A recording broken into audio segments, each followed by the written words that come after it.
Today's video is sponsored by PupBox. Dogs grow up really fast, and over the first year of their life, they change so much that can be really challenging to keep up with. PupBox is a great solution because they send you a new box every month filled with all sorts of age-specific items designed to help you intelligently train and interact with your dog. You get a training guide in every box too, so that helps keep your training on track. Rosha's already discovered the curly bully stick here. Obviously, PupBox understands that 4-month-old dogs are going through the chewing phase. Whoa, what's that? It's a light-up ball. It squeaks too. It does all of the things to stay interesting to your dog. Oh, look at this, a fun puzzle toy. That's really good for mental stimulation. Look how that engages his mind there. He's really trying to get those cookies out of the milk carton. Puppy teething rings, essential for young dogs. These are really durable, so they last a while. Some salmon treats too. These will come in handy in our lesson. PupBox has a great deal right now. You can get 50% off of your first PupBox when you sign up for a 3, 6, or 12-month subscription by going to pupbox.com/Zach and using discount code Zach. I'll have a link in the description below. Click thumbs up for Rosha, the 4-month-old Samoyed. Subscribe to my channel to learn how to teach your dog everything they need to know. Follow me on Instagram @ZachGeorge. I'll have a link below. And get a copy of my brand new book, Guide to a Well-Behaved Dog. Today, I'm gonna give you a quick guide on everything you need to know to get your training started off right. Now, if you're committed to learning how to train your dog without using outdated, forceful methods, you're going to need to understand lure training. And by the way, this is covered in PupBox's training guide too, so when you get your 4-month-old box, you'll have a nice refresher. So let's take some of our treats here and let's get started.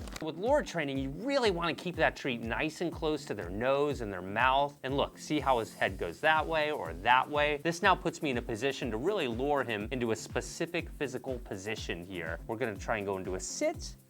Yes! Sit. That's very good. Notice how I use the word yes to mark the behavior that I liked. Now let's see if we can get him to go into a down.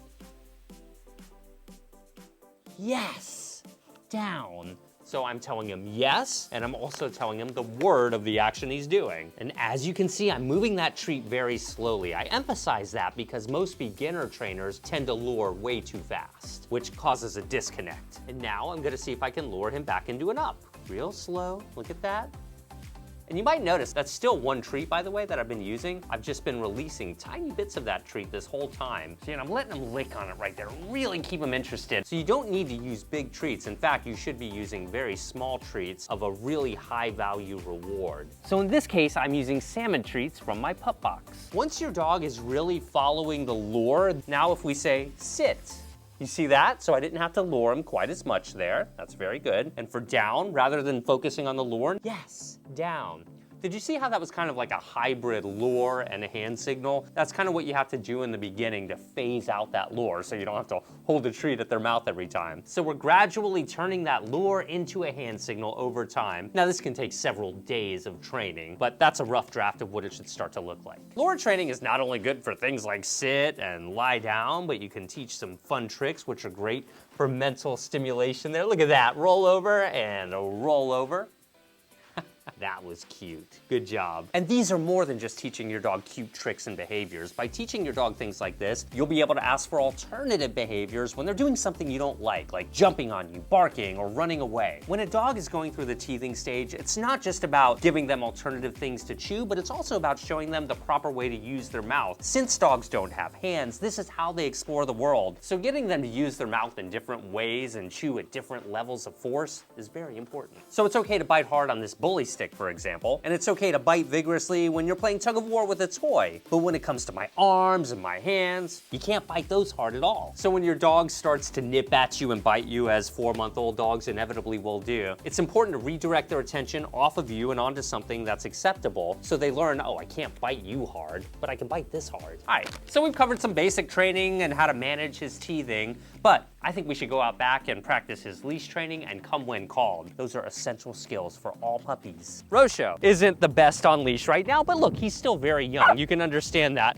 But he's lunging and pulling, and he's like, I want to see this, I want to see that. So good leash skills are essential when you're training a dog like this. Leash walking isn't a very natural skill for dogs. I mean, dogs like this walk faster than we do, so teaching them to walk slow like us people is going to take some time. But I think Rosha is perfectly primed to learn. And by the way, way, if your dog is jumping on you or humping you, like Rosho continues to do, you just need to very consistently redirect them into a sit. Have them hold that sit for just a moment. That's why it's important to teach your dog things like sit and lie down, because that's incompatible with jumping. It's tempting here to just push your dog off of you and get them to stop, but if you can get them to think by luring them away like that, your training is going to be much more effective because they had to originate the idea to follow that treat to stop jumping on you. This is what I like to call inside-out training. Some people might think, oh, look, you're rewarding him for humping, but I'm not. I'm using that treat to get his attention off of me and over here into a sit. On to leash walking, sir. The main thing is you want your dog to just pay attention to you while you're moving. That's all we're trying to accomplish in these early stages. Take short steps over here, yes. Did you see how I just instantly rewarded right there? I don't want him to get in the habit of pulling and then me having to say, no, don't do that. In other words, we want to catch him succeeding. Over here, look at that turn. You're so sophisticated, aren't you? Don't be stingy with rewards with early training either. Be very generous because if you got their attention, you want to keep it that way. As your dog becomes more reliable though, the less treats you'll need to use till eventually you won't need to use treats at all. So if you're having trouble getting your dog to pay attention to you while on leash, there's no shame in luring them in short distances just like this. Good job. And over here. And look at that attention over here. See that? See how he's looking up at me? I love that. The moment we start venturing off into a new part of the path, that's technically a new environment and likely to be very distracting for him. Now his attention faded off of me a little bit. Now I've lost him completely and now I've got him back. So let me go ahead and reward that attention. Come on, let's go. I'm gonna turn around now. Look at that. Yes, good job. I'm telling him yes every time he does something I like. This is what an introductory leash walking session looks like, but of course it's important to practice in a variety of different environments and practice this very often. This is what we call a training walk. In other words, I have no destination in mind. I'm simply trying to teach the mechanics of this is how you walk when you're on a leash in this type of environment. You'll need to set up training walks outside of your normal recreational walks for maximum success. Now, if your dog tends to be the type who's super energetic, exercising them thoroughly before a leash walking session like this is likely to make things a lot easier. We've done quite a bit today so far, but we're not done. Come when called is a vital skill. All dogs need to know that. When you're teaching your dog how to come to you when you call them, you want to simulate an off-leash environment. The best way to do that is with a really long 20, 30-foot lead. Don't try to teach your dog and bypass controlling the environment. There's way too much room for error. See, he sees a bird. I'm actually gonna let him drift off a little bit here and explore. There's no harm in a dog exploring. In fact, it's really important for puppies to be able to explore. When you're teaching your dog to come to you when you call them, you want to be worth coming to. Sometimes that means being energetic with your dog. Other times that means giving them a great incentive to come to you, like using a really good treat, or you might even want to encourage them to play. You want your dog to look forward to coming to you, not dreading it, so avoid scolding them at all costs. So let's give it a shot. We have some good distance. Come here, come here, come here. Come on, come on, come on. Yay, good Rosho. Love it. Don't underestimate a high-pitched voice though. I'm gonna give him an extra big reward there because coming to you, I mean, you don't want to take any chances on it. This is a potentially life-saving skill. And by the way, I want to point out, he's doing all of this in an outdoor environment. That's always nice when they do that this young. And part of the reason we're able to get success in this distracting outside environment is because we've given him many minutes to adjust out here. Right now, look, he's starting to drift away again. Let's try a different method this time. Let me see if I can get him to chase me. This can be really effective. Rosho, hey, come on, let's go.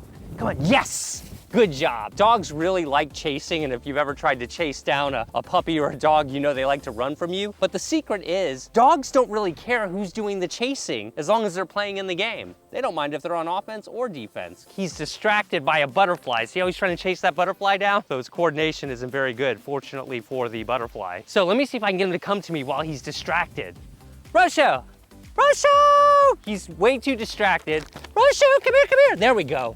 So stick with him. If your dog seems distracted or confused like that, just stick with him. Keep trying. Sometimes shortening the distance, getting closer to them will help. That was a really good real-life example of getting your dog to come to you when they're minorly distracted. Let's say you're the type who's not super energetic and you don't want to run around or you're unable to. There are some options for you. I've got to try this light-up squeaky ball from Pup Box. This is the coolest thing ever. Yes! Good job, very, very good. You might have noticed I intuitively there got closer to the ground. To achieve eye contact, dogs are more likely to come to you when you're lower and on their level. So that can help you as well when teaching come when called. If you're new to my channel, I have videos on how to train your dog, everything. Make sure you're subscribed, it's free, you'll be glad you did. Check out Pup Box 2 to make your training even easier and get 50% off of your very first Pup Box by going to pupbox.com/Zach and entering discount code ZACH. That link will be in the description below. Click thumbs up for Rocho. For daily dog training videos and tips, download Instagram and follow @ZachGeorge. I do live shows and take your questions and show you great ways to improve the communication between you and your dog. And thank you so much to our patrons on Patreon for making videos like this possible. See you guys in the next video. Rocho, good job, go get that ball.